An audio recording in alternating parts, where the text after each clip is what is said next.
Thank you. Thank you very much, The Mr. chair Speaker. of JLAC, an MP for Tharaka.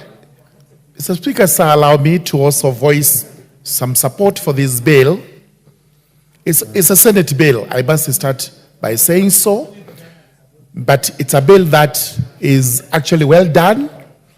It has undergone public participation. And I confirm this because I have heard from the farmers making inquiries through all fora what has happened to their bill, the coffee bill, on which they had public participation. This is unlike the dengue bill, which I've just opposed purely because it was not taken to the farmers for them to put in their input so that they are able to get a law which they actually understand. Coffee is one of the most important cash crops in the country. It is actually not grown much in the Tharaka constituency, but it is grown extensively in Chuka and Manyora, which are my neighboring constituencies, Chuka Ngombe, and specifically Chuka area, which are neighboring to Tharaka. And therefore this bill will also be of great benefit to my county of Tharaka Nithi. Since coffee was introduced in the country in 1902, it actually did very well. Quickly, the economy of the young colony and then protectorate was changed because coffee was massively grown. It was later rivaled by sisal, but again, it overtook sisal. Areas where coffee was grown became bread baskets of the country, and this is one reason today those areas are more developed than the areas where coffee was not being grown. Africans were not allowed to grow coffee until towards independence, when the likes of Chief Koinange and the others were allowed to do so.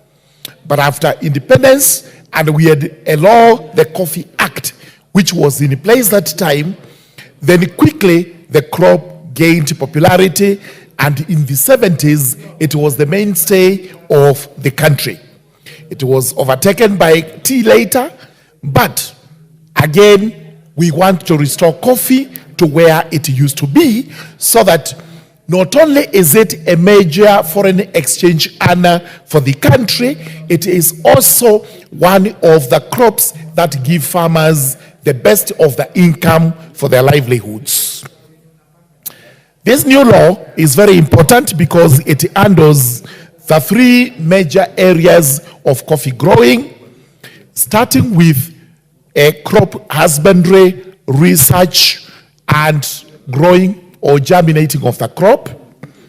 And here is important for us to emphasize that in the 70s and 80s, the Ruiro Coffee Research Institute, I think it was called a foundation then, was extremely pivotal in getting the best breeds or the best brands or crops of coffee grown in the country. Soon after that, we just got it wrong as a country, and coffee went to the dogs. In fact, farmers started uprooting the crop. A very undesirable development that happened. We are happy to note today, whether through the new KPCU and the Coffee Board of Kenya, the crop is getting back to its roots. We must also work on marketing, because that is where the problem came in. We started having cooperatives which did not give a damn to what sort of crop was grown, provided the little that they could collect was marketed, and they would pay for the money and not care about the farmers. Today, we must ensure that the farmer gets value for the crop produced and taken to the market. And we cannot say this without any more emphasis than we are doing now. There has been an issue raised as to why coffee transcends 4 ministries.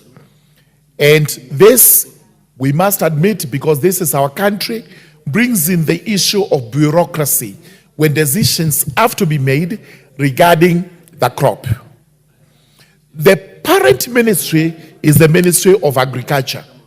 This is the one that has to deal with the crop production, husbandry, and harvesting of the crop before it is taken to the market. Then it comes in the Ministry of Cooperatives, because most of the crop is grown under cooperative societies. We know very well it's one ministry that must be streamlined.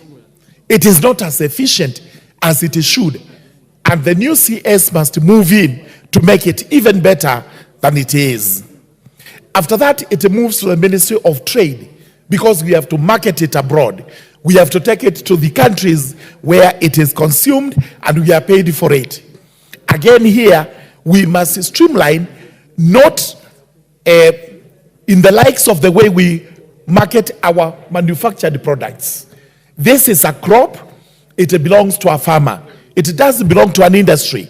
And therefore, the way it is treated by the Minister of Trade and Development must be peculiar as the other crops are done. We have the Minister of Finance, which I believe is where monies would come into the country through, and the disbursement would have to be done. And again here, we have to be efficient. The farmers have to be given their money in a timeous manner. The reason why coffee collapsed is because, number one, the prices were mundane. The prices were so poor that no farmer would even want to weed for the crop or even harvest it. Number two, when the funds came in, the cooperatives would always take the lion's share. And this is what we are trying to get away from. And after that, then we would have immense debts, indebtedness by the societies, which of late, the Ministry of Cooperatives has to move around the country to try and have those debts waived. We do not want to get into this. This is why Senate has brought this bill. Sorry, this is why the leader of majority has brought in this bill. And as such, we have to support the bill for the benefit of our farmers. So with those very many remarks, I beg to support this bill. I will also support the amendments proposed by those who come from the coffee growing areas, because they are the paramount stakeholders in this. Good amendments have to be supported so that we make this bill as good as it can be. Thank you, Mr. Speaker. I do support. But can you hear me first?